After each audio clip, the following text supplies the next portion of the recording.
It is the Fulhamish podcast, your independent voice of Fulham FC. My name's Sammy James. Welcome to the show. Today we'll look ahead to Brentford on Sunday. It's not exactly the end of season derby that we were dreaming of. We go to the G-Tech and the only real motivation is to try and stop our rivals getting into Europe. Not really what we were hoping for, but we'll head west on Sunday and give it our best. Also, the final word on Everton from Saturday. A dismal day at the Cottage as our European dreams ended up in flames.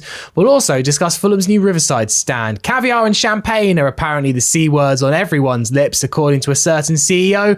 We'll discuss if another C word is on our lips today. Maybe not. It is a family-friendly pod. If you're watching on YouTube, you might be wondering why myself and Jack are in suits. It's because this is the wake of Fulham's season. Yes, indeed. We are in mourning. Yes. So we thought we'd dress for the occasion, although we're in grey suits, not black suits. Yeah, it's not been as bad as that, I think. So, whilst it's obviously incredibly frustrating what happened at the weekend, Sammy, it's still a season. We haven't been relegated. We haven't been in a relegation battle. We've had Europe on our plate until, basically last weekend. Yes, obviously things haven't ended how we wanted. But also, it hasn't been a complete and utter disaster either. We should remember that. Yeah, no. We are not in suits because we thought we'd dress up for the occasion. We've got an awards tonight. Yeah, it's always nice, that. Off to London's West End. Exactly. It's not for Fulham. Fulhamish hasn't been nominated for anything. Of course not. The bright lights call us for other things. The ARIA Awards, the Radio Industry Awards. They don't televise these ones. Weird that. Yes. And if you've ever been, you'll probably know why.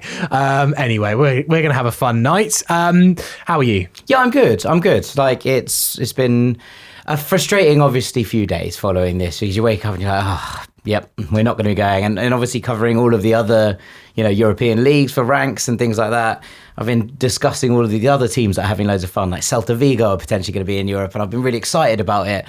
And then you just sort of get that kick back in your stomach that it's not going to be one that we're going to be a part of. So, yeah, it's been a tricky few days trying to discuss all the other European battles across the rest of Europe, and just knowing now that our time is done in that. Yeah, I mean, it was a really bleak day on Saturday. It kind of felt like everything that could go wrong did go wrong. For Fulham. Took the lead again. I mean, I thought it was really interesting listening to the Jack and Joe show, which is on the pod feed. It's also on YouTube. And Joe rattled through the 11 games in which Fulham have taken a 1-0 lead and then not actually got a result. Yep. I was just there gobsmacked. And I mean, I think it was almost fitting in a way that if Fulham was going to kind of throw away this season, that we would do it by taking a 1-0 lead. Yeah, in this manner, right? You can't say we're not on brand. So there's that at this point, I think, which is obviously, it makes it more frustrating from our perspective, but it's not something new. It's not like we've been killed in a new way here. This is death by 1,000 cuts in so many ways. And I think that's, what's happened to our European dreams, right? It has been death by 1,000 cuts. We have not thrown this away at Everton alone. We've thrown this away, in various games across the season. You go all the way back to West Ham and Everton at Goodison Park and think about the points dropped in those situations. Yes, there have been points gained at the end of games as well, and we should acknowledge that. But this has been, I think, the storyline that has stopped this season being, perhaps one of the greatest in Fulham's modern history. This is the storyline that's hurt us consistently over the course of the season. And, as I say, it's on brand, and in many ways it felt fitting that this was the end of it. And what was really frustrating? It was so in our hands, right? I thought we were very good first half, that we really put it together in a nice way. We took the lead and we deserved it. And then we get undone by this deflection, obviously, on the stroke of half time. And Fulham never really recovered. That felt like the moment that Fulham never recovered for. Because I think if you go in, with the lead, we win that game. And I think that there was kind of that sense, and we said it on the Thursday Club last week, that Everton players with one eye on that last day at Goodison Park, etc., they're always going to have that sense of, I don't want to be missing that. Maybe I will skip a challenge or two. And we just felt like we had that control. And then suddenly, in the stroke of a moment of unfortunate, event, you lose that control. You lose all of your kind of good work from the first half that you'd built up over the course of it. And I don't think mentally we recovered. And look, maybe that's something that we need to look into. And, we said at the start of the season about leaders in the dressing room and all of these elements. it feels like all the chickens came home to roost at this point. Yeah, and another thing I picked up from the Jack and Joe show, didn't realise that Marco Silva didn't even see the goal. So it was obviously he was serving a touchline ban, so he was up in the gantry, I believe, and so he was making his way down to... So what a difficult half-time team talk. No wonder that Marco didn't really have too much of a plan, because he in his head had planned for, right, we're in the lead, well played, lads, keep it together. But I think, yeah, as you say, I felt like Saturday was a microcosm of Fulham season, you know, taking the lead, then losing, but also conceding goals in quick succession, like a bit of mental fragility when you go 2-1 down to just go and concede a completely stupid third, slightly baffling substitutions that can't get us back into the game. It was one of those and even just unfortunate refereeing decisions as well, with the penalty at the end. Not that it would have made any difference to the scoreline or even any real tangible difference, would have at least put a bit of a gloss on it. It just felt like, actually, Fulham all season, I think, are a good team. I think that there has been a lot of overblown reaction to Saturday, and suddenly, you know, Fulham are one of the worst teams in the league. I don't think that's to be true. I think that Fulham are a good team and that we deserved to be where we are. And everyone's saying, oh, we were never really an 8th place team. I'm like, no, I think on our day we were. I don't think we were in a false position. But I think what we're now finding is that the brakes really have just been slammed on by Fulham once again. The end of the season tail off is in full swing, and it's just incredibly frustrating to see it all kind of unravel this way. I think maybe there are things that Fulham have been getting away with all season. Maybe, and even just maybe I think that there's that 5% difference, isn't there? Like, you know, which we see between the start of the season and the end of the season. And look, I think ultimately that's tiredness. I don't fundamentally believe, and I know this has been thrown around a little bit on social media, but I don't fundamentally believe that the players are like, nah, I don't want to get to Europe, or that they're not pushing as hard as they can towards the end of the season to try and make that a reality. I think we've just run out of steam a little bit. And look, a couple of key injuries haven't helped. I don't think we all understood quite how important Reece Nelson was in terms of actually stretching things down the flank and actually having a little bit of pace in there. Losing him and Harry Wilson for the same extended period has put a real stress on the rest of our wing core. You know, I said it in January, I say it again. I don't think Willian coming back in was the answer. And look, there were positives to that, and there were ideas that he might have been able to help us break down low blocks, all of those things. None of that has really come to fruition. We haven't really seen much from him outside of that first game back where he kept the ball in the corner for a bit and everyone was like, wow, we've got him, he's here. I must admit, I was sold.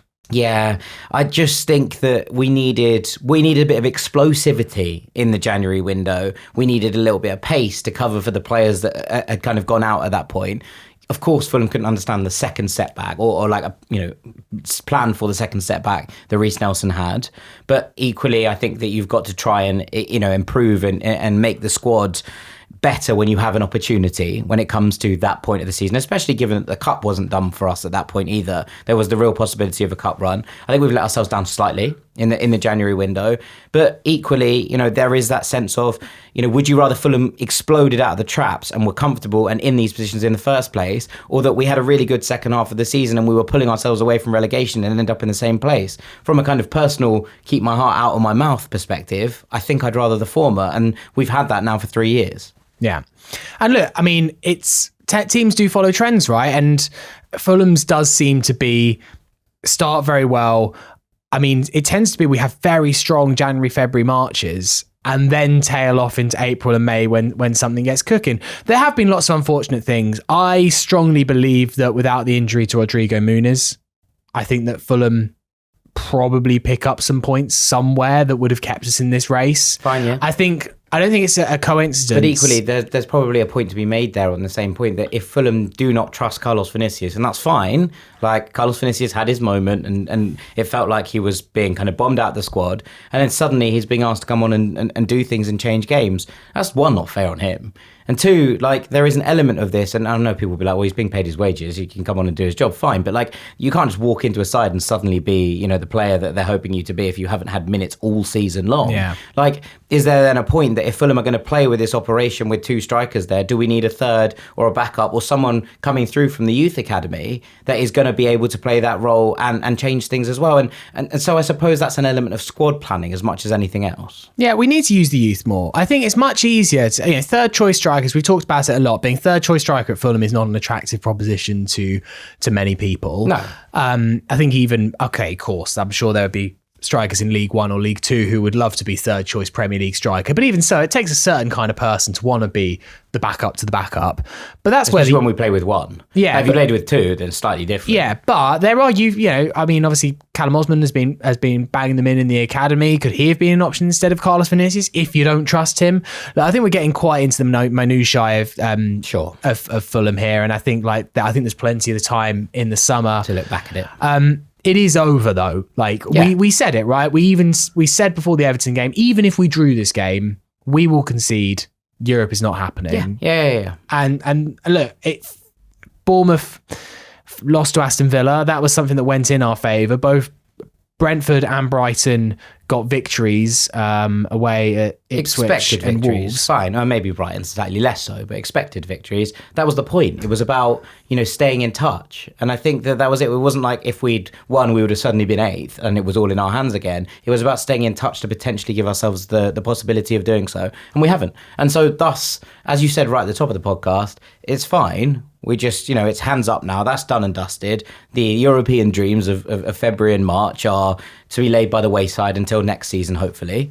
And, we now have to just focus on this and kind of get into what this game on Sunday means, why it's important for a variety of reasons, whether Palace win on Saturday or not. It's kind of irrelevant to me about why Fulham need to go and win this game. Whether we're in Europe or not is irrelevant in terms of why Fulham need to go and win this game. To be honest, whether Brentford can get into Europe or not is kind of irrelevant to me over why Fulham win this game. It's just a game that we need to go and win because it's a way to finish the season strong. It's a way to finish the season in a manner that will please the fan base and get people back on side after a couple of rough weeks where people have been very disappointed with our performances. But more than that, it's a local derby and you want to win every single one of them you play. And that's what needs to be being said in the dressing room this week. Yeah. We'll do Brentford in a minute. But first, I thought it's been interesting this week. Fulham must have invited all the members of the press to go and see the brand new fancy Riverside stand on Saturday. They maybe could have picked their game better in hindsight, only because obviously I just purely mean because Fulham lost. Didn't play very well. They couldn't have picked the day any better in terms of it being a lovely, beautiful, sunny day. You did mention this. I'm sure all the journalists that got a nice little freebie to sit and watch Fulham in the Riverside stand very much enjoyed that particular secondment. Yeah. I think there's been a lot of reaction though to it. And some of it, some of the articles are, particularly interesting. Fulham's strategy with the Riverside stand. I mean, there was lots I learned and picked up. I thought they obviously spoke to the architect behind it and the architect of the fit out. And I thought it was quite interesting that there doesn't seem to be much Fulham branding in the Riverside stand at all, and they seem to suggest that this was almost a purposeful move and that lots of the activities in the Riverside stand actually have very little to do with football. It is just happens to be a very nice members club multi-purpose venue building that's on the River Thames that just also happens to double up as a football stadium on a Saturday, it seems. So I went in there a couple of weeks ago doing something for Premier League Productions, and we were doing a live hit before the Manchester United game at the Cottage, actually. And we're walking through it, and there are some interesting things, like the mosaics on the floor are Fulham related. There's lots of We Live by the River things. It's very funny that when you're seeing this, and if anyone abroad has watched this video, the presenter basically just assumed it was We're Live by the River. Like as in like it's a kind of thing being like, oh, live football by the river, rather than the We Live by the River thing. Just misread it and then had it in his head and couldn't get it out of his head. So I kept being like, live by the river. We're not live by the river. We're not live by the river today. But it was quite funny. But there are, it sounds especially like on the bottom floor. Sounds like something Diddy Hamilton might have said. We're live by the river. Exactly. It is showtime. 100%. We'll stick that into the introduction of the podcast going forward. But I do think it's like one of those where like the bottom floor feels still quite Fulham branded. But I imagine it, I mean, I haven't been any higher than the bottom floor, but I imagine as you go up through the, I'm not allowed, I'm barely allowed in the Riverside stand, never mind any higher up than the bottom floor. But I imagine as you go up towards the suites, etc., there is less and less Fulham branding. And in many ways, like, I have a lot of problems with the Riverside stand. That's not hugely one of them. Like them doubling those things up as conference rooms and using them in the week to generate revenue for the club, that's fine. Like as far as I'm concerned, that's absolutely fine. It shouldn't feel like it's not. It shouldn't feel, I think, that it's not part of the club. It still should feel like it's Fulham related. And look, I think that there's probably a sense going on from the people who are designing a members club, etc., within it. And look, I don't know this for sure, this is speculation, but that it's like, are we going to get Arsenal fans? Are we going to get Chelsea fans if it's all, Fulham branded? I think the answer is if they're part of a members club that's close to their house, they probably don't care. No. Like, they're probably like, oh, this is a nice place to be. Yeah, okay, there's a bit of Fulham stuff here. But it's not like Fulham are particularly despised by anyone really outside of Brentford. Like, yeah, and so that's probably the thing that really frustrates me. Is like, it's not like we are, if you're a Liverpool fan and you went something close to your house and it was Man United themed, you probably wouldn't go back, fine. But like, we don't really have that. But I think the only thing I will say where I slightly disagree, I don't think it's that it's Fulham branding that will put people off. I think maybe they are worried that the clientele don't want to feel like they're anything to do with a football club. Maybe. I think that's potentially it. That's a little bit uncomfortable as well, I think. From where I'm sitting. If you're signing up for a members club at a football ground and you're like, just don't want it to feel Fulham related, I don't want it to feel football related, then like you're in the wrong place. Like, that's not difficult. Well, look, I mean, as I say, though, the building and the sense of it, obviously, everyone knows, I mean, no one's stupid and going to be like, oh, what? There's a football club here. It's just like the people who buy like houses next to like cricket grounds and then complain that like there's cricket crowds. Like, this is a thing. People are like, I need that to be shut down because there's too much noise. You're like, you bought a house here. What are you expecting? I mean, I think the comments that riled a lot of the fan base up was in the Daily Mail's particular article on this. Alistair McIntosh told whoever the reporter is for the Daily Mail, at other clubs, you hear the C word. Here, the C words are champagne and caviar. I mean, it's one that really feels like it's... I mean, look, Alistair McIntosh is not popular. You only have to sit in the back of the Hammersmith end or go to any away game to hear the chants about Alistair McIntosh, the CEO, and know that. I mean, I feel like he knows what he's doing when he says that. Yeah, like, I think what's really frustrating about this is that if I was getting grief off a Brentford fan or a QPR fan or a Chelsea fan, like lots of whom live within the same area, etc., this is the kind of comment they would make. Like, it's the kind of comment that will be thrown at Fulham fans by other fan bases to be like, yeah, well, like champagne and caviar a lot here. They're like, West Brentford call us Tarquins. Like, fine, like, do what you want. But like, if you're watching this on YouTube, neither of us are doing the case any good. We're doing a bit. Like, sat here in two white shirts. Pure satire. But like, as in, like, that's the whole point. Like, that is the kind of comment that be thrown at Fulham fans as a point of interest, right? Like, and the fact that the CEO has made that comment is either him trying to troll the fan base, which is bad, right? But or worse, he doesn't understand the landscape of the football environment to know that that's the kind of thing that will be thrown at Fulham fans, like as a quote. Like, even on social media, that thing being clipped up, there you go, there's your first line for anything. Like, it's just incredibly frustrating. Like, it's like, look, Fulham fans sometimes, and there's a brilliant article in response to this on the Fulhamish website from Charlie, and everybody should go and read it because it's a really good response. And maybe we'll put it in the link in the description of this podcast. But like, I think he nailed it in terms of Fulham fans sometimes dial into the whole like Victoria Sponge where he like, have a bottle of bubbly on the train as a thing, like as a bit. And I think that the fact that this has been said, if that was said in jest, like, I'd almost be like, okay, I see what you're trying to do. I don't think it is. I don't think there's anything about the rest of that paragraph or the rest of the statement that's being made that suggests that it's in jest. And that, for me, is a huge either parody or it's completely out of touch with 99% of the people that spend time at Fulham outside of the Riverside stand, which is a real worry because part of the whole thing with the Riverside was, okay, it won't be us and them, but like this will help to fund everybody else. That's a kind of place where you go and, maybe go and sit in a cup game because it's the same price or whatever. But like ultimately that's a bit of football that is part of the modern game, and we have to accept that because that's how the game works now, but wasn't going to kind of slide into the rest of the stadium. And the problem has been, I think, that in the furore around the Riverside stand, there has been this element of these are the only people that matter.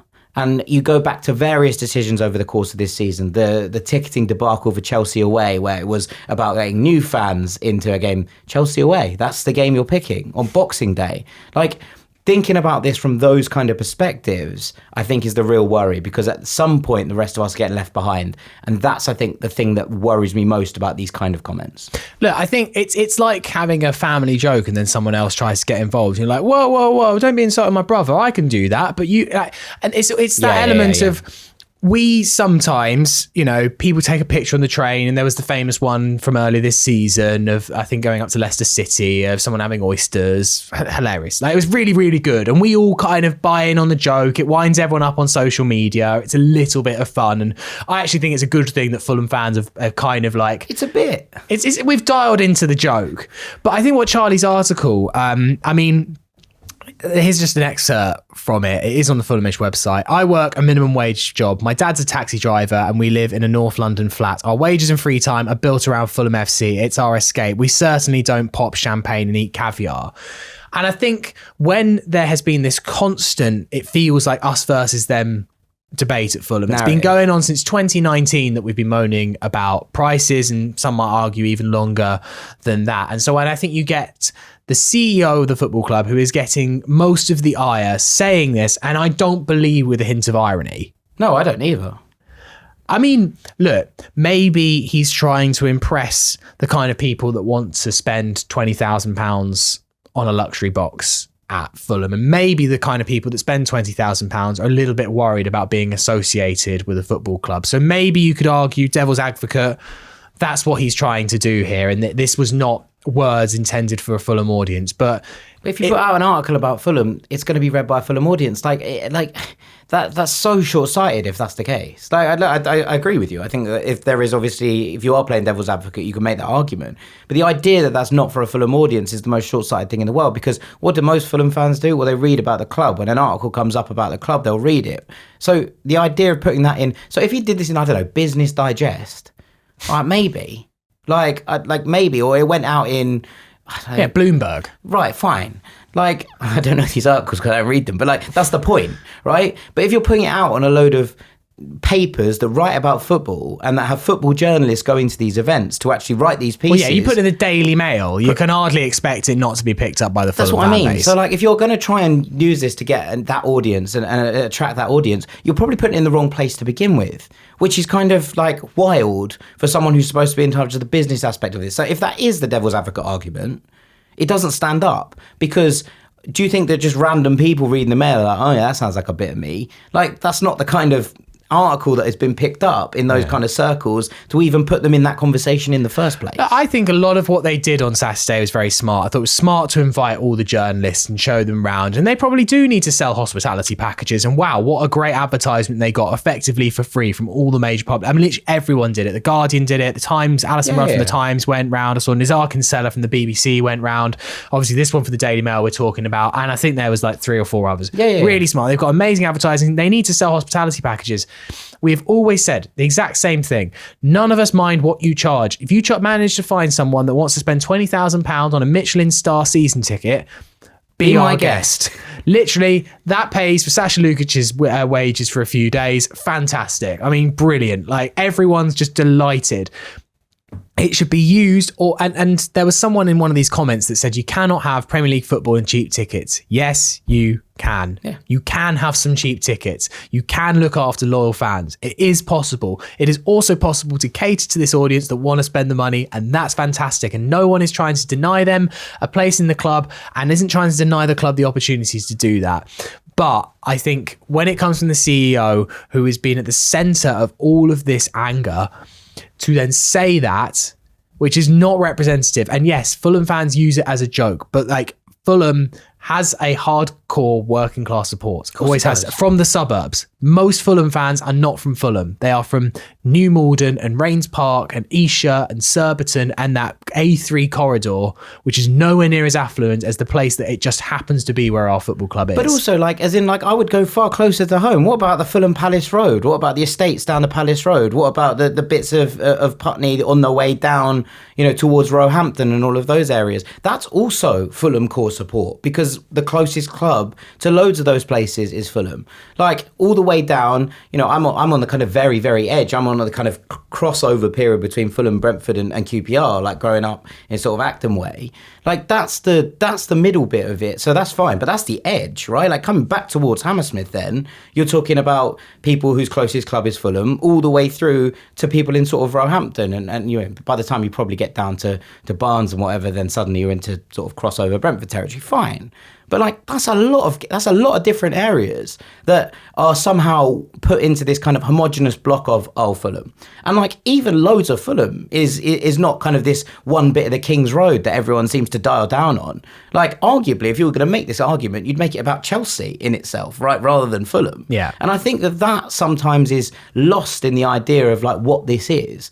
Like, there's so much of that kind of area that is not what Alistair McIntosh seems to think that the area is and responds to and represents. And that, I think, is the most frustrating thing for so many people listening to this, because not only does it dial down into the stereotype, fine, but like, it also kind of homogenizes everyone in an area into this idea that everyone is affluent, which is, it's just incredibly unfair. Yeah, exactly. Right. Speaking of West London battles, we'll take a break there, and afterwards we'll look ahead to Brentford on Sunday. Part 2 of the Fulhamish podcast. Sammy here with Jack Collins. We will look ahead to Brentford away in a moment. But first, we've got a nice, exciting giveaway. Nice. Well, it's kind of a giveaway. We are raising money for the Fulham FC Foundation once again after last year's successful one. And we have this, if you're watching on YouTube, beautiful signed 24-25 Fulham home shirts. So signed by at least a dozen members of the squad there. Very nice. Absolutely beautiful. I do love this season's kit. I was going to say, like, as in, I haven't actually seen it that much up close, but it's got real nice texture on it. Yeah, I wasn't a huge fan of the red racing stripe, but it's grown on me, this shirt, as the season's gone on. Anyway, we're giving away this signed shirt. We did this last season on a bit of a whim. Yeah, you can have a look at it. And it's really, really easy to enter. We're raising money for the fantastic Fulham FC Foundation, who do fantastic work in the local community. Honestly, the Fulham FC Foundation are brilliant, and they do so much unnoticed work. And so we raised just under £700 last year. We want to hit £1,000. And the top prize, we're going to do a couple of other prizes as well, but the top prize is, this signed Fulham shirt. I mean, imagine this on your wall. That is lovely, right? It's very nice. If you've got like a little kind of sports den, or maybe you've got a beautiful like spare room and it's just looking a bit Front empty. room. Anywhere. I mean, put it outside your house, wherever you want to put it. This Fulham shirt will go beautifully. So how you enter, really simple. We've got a Just Giving page where there is a link either in the YouTube video if you're watching it on YouTube, or in the description if you're listening to it.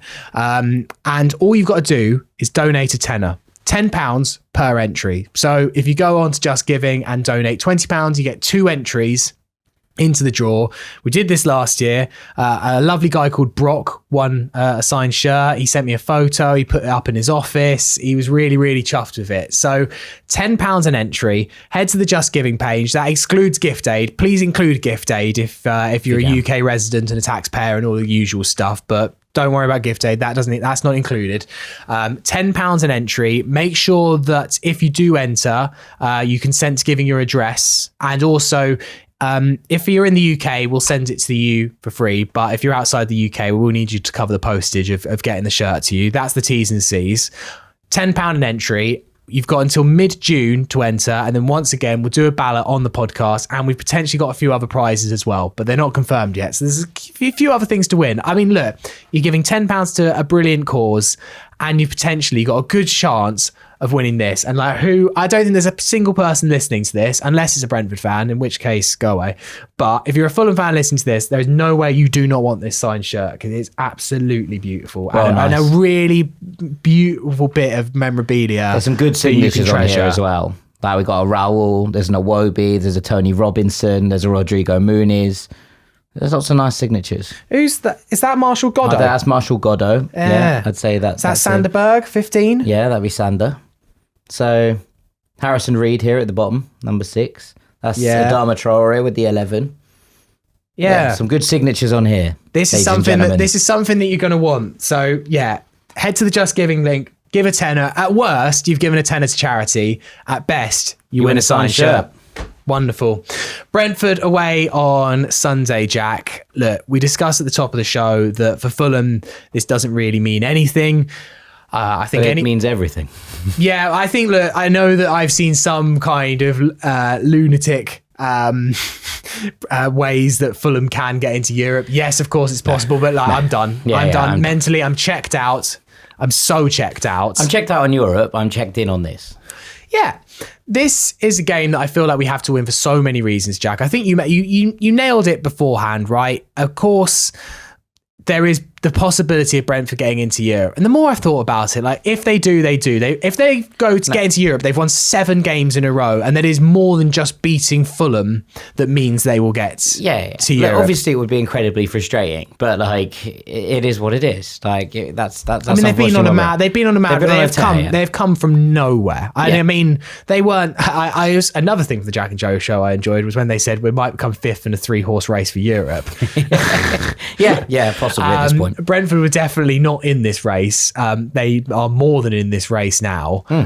How do we stop them? Because clearly they've found their mojo. It's weird. At the beginning of the season, they looked so dangerous, particularly at the G-Tech. And then they kind of went through this mad lull in the middle of the season. They didn't win a home game for like 3 months. And now they look really, really dangerous again. And they can hurt you in so many ways. They can either just hit you with pure attacking force in Buemo and Visa, or actually they can kind of play the patient game like they did away at Nottingham Forest. Now, given the fact that they're at home, the impetus and all the pressure is on them, you will imagine they will try and attack us really, really hard in the opening 20 minutes and try and win this game before Fulham even know it started. Yeah, they didn't play particularly well against Ipswich, but they got the job done, right? Yeah. And ultimately, that's all they needed to do. They didn't need to rack up 5 goals. They just needed to get the job done. And you know, everyone wins at Portman Road. So they managed to go and do that. Apart from us, yeah, of course. Look, I think it's been really interesting. The emergence of Kevin Schade as a serious goal-scoring threat has really kind of changed them, I think, in recent weeks. Like, it has been, for so much the story of the season, the story has been with Brentford, you know, how do you stop Mbeumo and Vissa? And for so much of that, people have failed to do so. But I think that there was that element of, okay, if you can shut them 2 down, no one's going to hurt you. And Schade's emergence on the left-hand side of that 3 has given them another dimension in that attack. So I think we need to be very wary of that there's going to be a lot of chat, and I imagine across a lot of different podcasts and different previews, etc., about Mbeumo and Vissa, but it's been Schade who's been the key man in this run of late. He's been the one that's popped up with the important goals. He got double against Manchester United, scored the only goal against Ipswich, and that run attacking the back post has been really, really fruitful for them. And it just feels like defenders are trying to keep so many eyes on the other 2 that they're switching off when it comes to Schade. Now, he's hurt us before, we should probably add, but I think that is the thing that has elevated them in recent weeks to be such a potent attacking force, and we've got to be really switched on when it comes to that. Now, obviously, we've seen Tim Castagna out for the rest of the season. This is the kind of game that Fulham just needs to be a first choice back 5, including Bernd Leno. Right. It needs to be... I certainly thought you were advocating the back 5 again. No, I don't think so. Not here. Because I think that ultimately you don't want to be leaving those kind of players with, you know, more than... You want your fullbacks doubled up, you know, and you want your centre-backs to be able to kind of drift and attack different areas of this. I think it's the shield again to try and stop Mikhail Damsgaard picking up those pockets and starting to thread those balls through. But equally, I think you're absolutely right. It's about focus here to begin with, because they do start games really quickly at the moment. They're really flying out of the traps. We've seen these kind of set piece routines from kickoffs, from throw-ins, etc. for so many years, and they still have that ability. And I think this is maybe the most impressive, sadly, thing about what they've done this year under Thomas Frank is in losing Ivan Toney, and they brought in Igor Thiago to be that guy and be the kind of replacement, and then they lose him to a major injury first kind of thing. They've still been able to go direct. And that obviously scores both the goals in the Forest game that you were talking about, but also it's about that ability to pick that pass from deep. And they have a variety of players who can do that. Now, Nathan Collins has had an absolutely sensational season there. Sepp van der Berg's really stepped up after that move from the Bundesliga. Coyote's really started in at right back now, and they don't have to play Christopher Ayer there anymore, which is a major thing for being able to actually attack down the right-hand side. And I think this is it. The other thing that they've started doing is throwing the fullbacks forward. And in the middle, they played Yarmoliuk and Norgard in there in the last game, but obviously that can rotate, and you've seen Nick Jensen and all sorts of players in there at times. But mostly, Keane Lewis Potter becoming a left back has allowed them a different dimension down that left hand side, and Coyote coming in from Fiorentina in January has allowed a different dimension down that right hand side. And those kind of their ability to get forward and into those dangerous areas has allowed the likes of Schade and the likes of Mbeumo on the other side to drift inside and pick up spaces in dangerous areas. So it's about limiting the amount that the fullbacks can get forward. So it means the wingers have to do a job in stretching the pitch. But I also think this is very much about focus and not conceding stupid goals from positions like free kicks, like throw-ons, like kickoffs, in a way that would really, really hurt us at the G-Tech. So I think this is one where Fulham need to just stick it out for a little while and make sure that we set this up properly before clawing our way and kind of grinding our way into the game, because they obviously will be aware that of the other results going on, etc. at the same time, and the crowd will get frustrated because they believe, and after their run recently, fair enough, that they are on track for a European spot. I got a text immediately after the game on Saturday from a friend of mine who's Brentford, just saying, roll over for us on Sunday please, and I was like, absolutely not, up the Palace. But there's also a sense of I think expectation now that they've been on such a good run that if they can continue that to the end of the season, they're in pole. So I think it's about frustrating them. I think it's about, sitting in a little bit and just not making silly mistakes and keeping that focus throughout the game, which is obviously what let us down against Everton at the weekend. I'd like us to show a bit of bottle as well here. And I think that'd be nice. If you actually think about recent results, I don't think Fulham have won a game for a long time that you would be like, oh, Fulham really need to get a win today. I know, before you shout at me, we beat Liverpool a few weeks ago, but that was a game where the pressure was off, right? It was the champions elect coming to Craven Cottage, and Fulham kind of decided to show a bit of silky skills, and actually the pressure was off.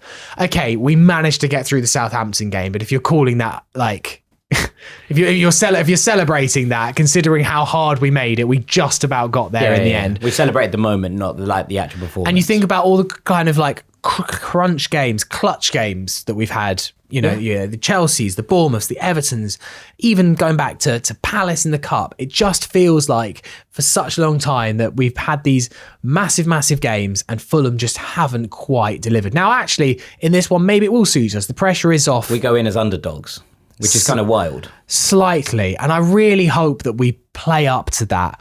Let us be the joker in the pack for once. Let us be the team that actually spoils another team's day. Because it feels like for the last couple of months, all we've had is just kind of... team spoiling our day. Yeah. And that was what I really would love Fulham to just dig in and enjoy playing the villain on Sunday. Because everyone else wants Brentford to win, right? Everyone apart from Fulham fans. And Brighton and Bournemouth. I guess, yes, they are hoping for Fulham to win as well. But the neutrals all want Brentford to qualify for the Europa Conference League. They all think it's going to be wonderful. I mean, to be honest, I don't think most neutrals would give a monkeys between Brentford and Bournemouth. Okay, yeah. But, no one wants to see Fulham go and win there on Sunday. I would love it if we could just go and show a little bit of bottle and really just ruin their day. That would be magnificent. In a derby game, like you say, like these are the ones that really matter. And obviously the game back at Craven Cottage was amongst the most stressful 90 minutes that I've ever experienced, and then about 5 minutes of unbridled relief and joy, right? Yeah. So like obviously there is a bit of a scary element to that, considering what happened in the reverse game against Chelsea. But it would be, I think it's really important for morale for the summer, that Fulham win this game. Everyone's morale. Like, to be honest, even draw this game. Like, it's really important that Fulham don't lose this game, I think, for everybody's morale. Like, obviously, it would be great to go there and win, and also break the kind of weird stranglehold that the G-Tech has over us. Yeah, we haven't won there. 3 or 4 I definitely haven't won there. 3 or 4 games we've played at the G-Tech now. Yeah, one in COVID. Yeah, it's just starting to get. There was also that weird cup game the year after we got promoted as well. Yeah. So yeah, like there's a lot going on here, I think, which is important. But like, I really do think for the general mood of the fan base, losing here would be enough. As there are people going kind of mad already, and look, I can absolutely understand why. I'm not here to tell anyone how to support their club, but like, I think that some of it, obviously, in the frustration of the last couple of weeks, has potentially gone over the top a little bit. But I think that if Fulham lose here, that might erupt. And look, so the team have to come out and show some mettle, as you say. Like, it's about coming into this game and looking at it and thinking, right, how do we go out there and disrupt their game plan? How do we go out there and show them that, what a team we've been over the course of this season? And I think that there is the opportunity to go out and really do that and really hurt them. And obviously last year's game at the G-Tech was an absolute damp squib, and all anyone ever remembers is that Raul's miss. But yeah, you take it now. I mean, actually, I wouldn't. There's some ambition and bottle. Like, we shouldn't be just like going to Brentford and hoping for a draw. We should be going to Brentford hoping for a win. We can win on our day. Fulham can. And I think we showed against Brentford back in November that Fulham were brilliant that day. No, 100%. But I think that the line is probably it'd be really good to go and win there. Like, it'd be really good for everyone's feeling. It's imperative not to lose. Yeah. Lineup. I mean, a lot of this is injury dependent now. Who knows? Callum Osmond up front. I mean, look, I think Anthony Robinson's interesting. He obviously is struggling, right? He didn't get onto the bench for the Everton game. Part of me just wonders if this tendinopathy is that bad, and if it means you lose him for the last 2 games of this season, but he's fit and firing next season for the first game at Anfield. No, I'm joking. I was going to say the real frustration of if we don't play him for these 2 games, then he gets better and gets sold. We're going to be absolutely livid. Yeah, I don't know. We'll have to play whoever's. I mean, obviously that's dependent. That's up in the air. Maybe Sasha Lukic back. Yeah. That would be. I mean, we missed him, I think, hugely. On Saturday. Like, his ability to control games is second to none in this squad. I've seen calls for Josh King to start. I think that's probably. I think that's potentially Man City, if nothing, riding off the game Josh King plays, not a derby game. Yeah, I agree. I'd like to see him off the bench, and I thought it was a very good cameo against Everton. You can just tell he's quality. You can just. Yeah, he just has that kind of. They call it pausa in Spain. That ability. He just feels like he has an extra second on the ball. You can just see it. Everything he does, even if he didn't shoot from memory, he didn't actually play a game-changing pass. He didn't really have the chance. The way he receives the ball is absolutely sublime. And also, every player trusts him. Tom Kearney gives the ball straight to Josh King. Yeah, and Tom Kearney doesn't give you the ball if he doesn't think you're good. No, that is true. That is true. Yeah, it's incredibly. I don't think he starts here, though. No. I think Andreas does. Okay. Like, again, injury dependent, but like, I think he starts here in the 10. I think you need that work rate. Okay, and what then? Iwobi and Wilson. Raul. What else can we play? Yeah, and like, this feels like a set off the bench job, unless he has to start at left back, which I think he probably will be. So we'll see.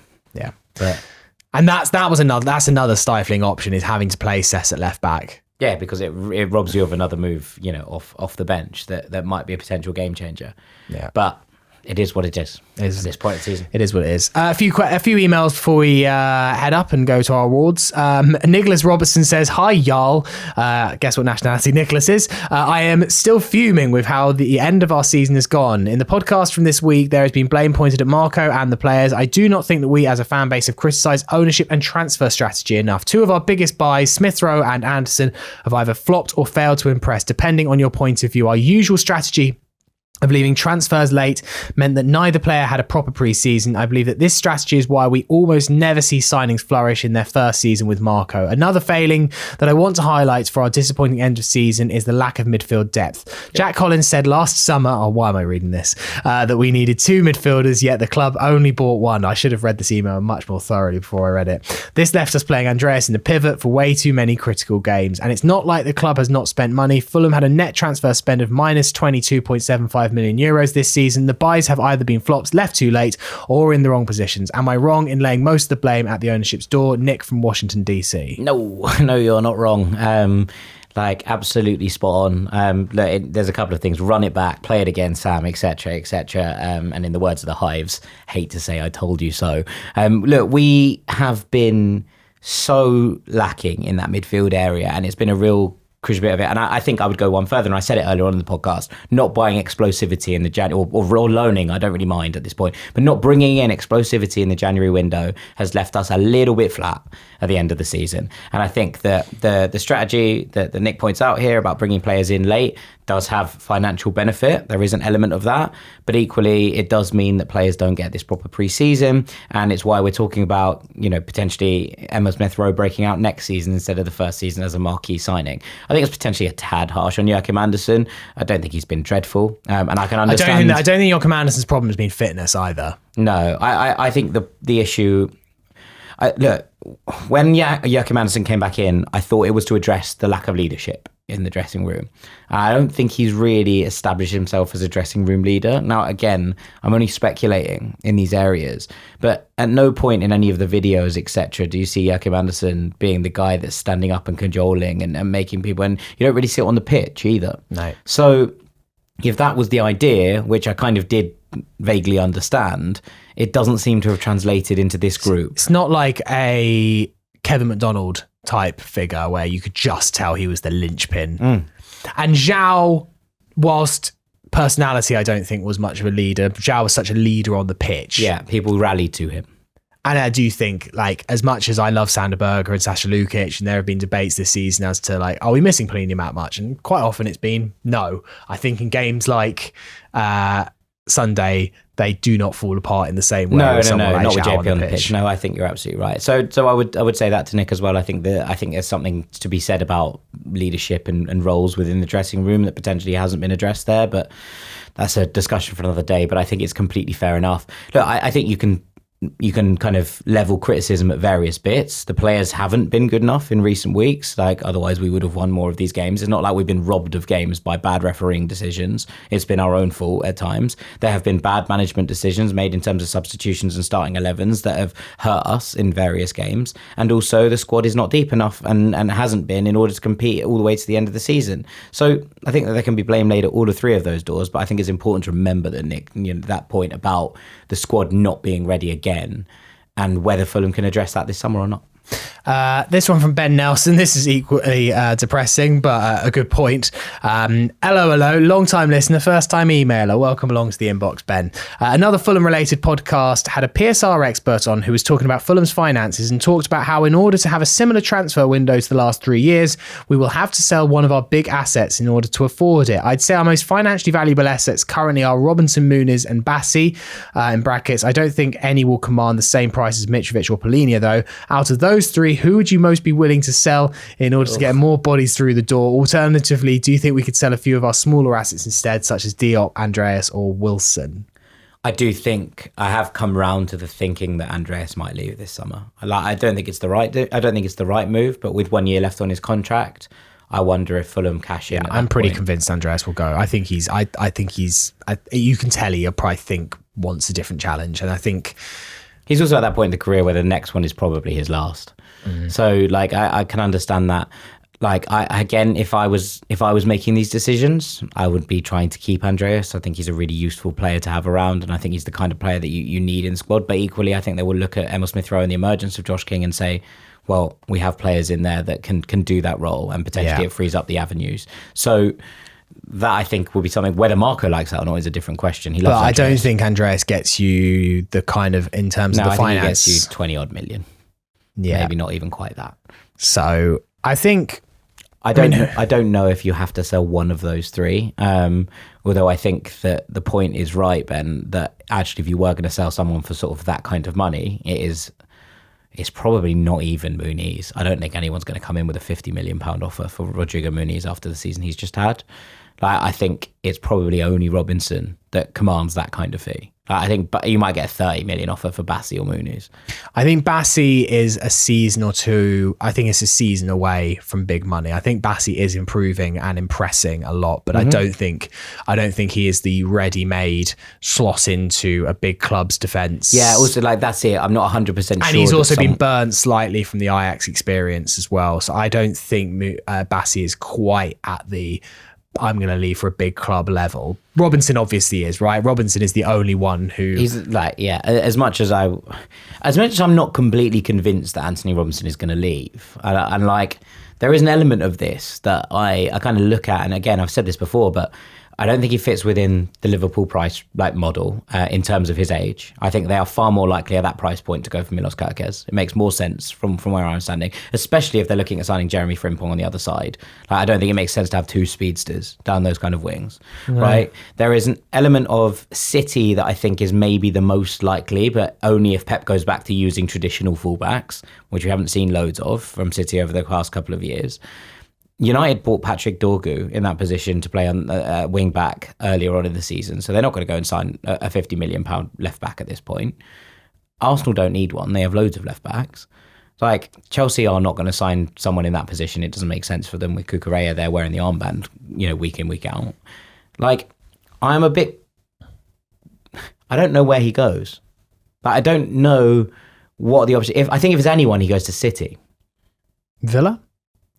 Yeah, I mean, potentially, but like, even that doesn't make huge amounts of sense when they spent so much money on Ian Martson last summer. Like, I just don't really know. And it doesn't make sense hugely for him to go to Newcastle because they have Lewis Hall there. So, like, I just don't know who's putting in the money that Fulham would want in that position right now at his age. Yeah. And again, I mean, the only clubs... That's not to say he won't go. Like, the only clubs in Europe as well that can afford that kind of money really are PSG, Bayern, and Barcelona definitely can't, and Real Madrid. And I don't think... Juventus might have some money to spend this summer, but I don't know if he's going to go to Juventus. I don't know if that's the kind of move that they would be that interested in making. I agree. Look, I think if you're talking about just from a Fulham perspective, I think the only one that actually helps you out really PSR-wise is probably Robinson. Mooney's would probably be the easiest to replace if you're looking at that, as in, like, I think we could find a striker with 30 million, though I think left backs are a pretty precious breed. Yeah, they're in demand commodity. And I wouldn't really want to lose Bassi, considering I think he's been the best thing about our defence this season. Yep, agreed. Mooney's would be a reluctant yes, okay. I mean, I'd be sad to lose Mooney's because vibes, and I love him. But like, I guess if we had to answer the question, I'd probably say Mooney's. Yeah, I think probably reluctantly. Yeah. All right. We will leave that there, and we will be back on Monday reviewing everything that happens at the GTEC. If you're heading to Brentford, FYI, there's no trains, so that's going to be a lot of fun. I think it's going to be a Lime Bike special for me. Yeah, nice. A scooter. I'll probably walk there, to be honest. Yeah. Easy for you. Don't forget to enter the Fulham signed shirt raffle. Link in the description of the podcast and the YouTube. Thanks very much to Nina Conway and to Abdul for sorting that out as well. Jack, thank you for being here. Thank you, Sammy. I'm looking forward to the FA Cup final on Saturday. Carlton Palace. I'm feeling glad. Have a wonderful weekend. Hopefully Fulham can make it a little bit better than last weekend. You Whites. Eagles.